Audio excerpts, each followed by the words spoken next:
అశ్వయుజ మాస కృష్ణ పక్షంలో దీపావళి పండుగను జరుపుకుంటారు. ఈ పండుగ చెడుపై మంచి సాధించిన విజయానికి ప్రతీకగా చీకట్లను తొలగించి వెలుగు నింపే సంకేతంగా భావించబడుతుంది. దీపాల ద్వారా సుఖం, సంపద, శాంతి, శ్రేయస్సు ప్రతీకగా లక్ష్మీదేవిని ప్రత్యేకంగా పూజించడం జరుగుతుంది.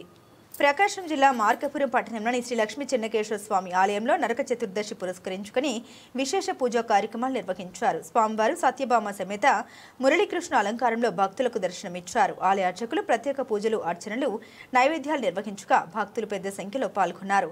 ఆలయ కార్యనిర్వహణాధికారి గొల్లమారి శ్రీనివాసరెడ్డి పర్యవేక్షణలో ఉభయదారులు, కమిటీ సభ్యుల సహకారంతో స్వామివారి ఊరేగింపు కార్యక్రమం అంగరంగ వైభవంగా జరిగింది. స్వామివారి రుక్మిణి సత్యభామ సమేత మురళీకృష్ణ అలంకారంలో 4 మాడ వీధుల్లో ఊరేగించగా భక్తులు బాణసంచ పేల్చి సంబరాలు జరుపుకున్నారు.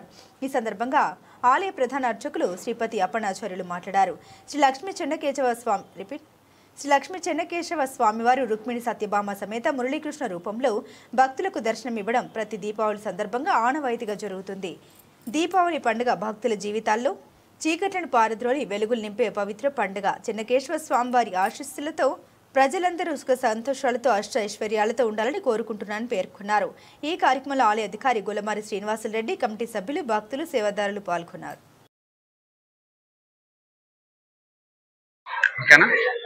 జై శ్రీమన్నారాయణ, జై చెన్నకేశవ.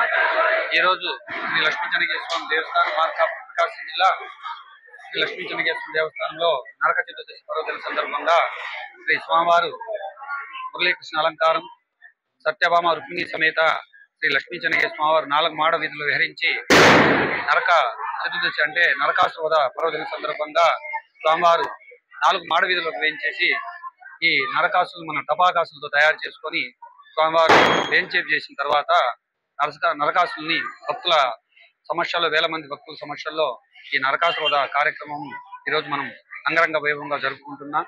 జై శ్రీమన్నారాయణ, జై చెన్నకేశవ.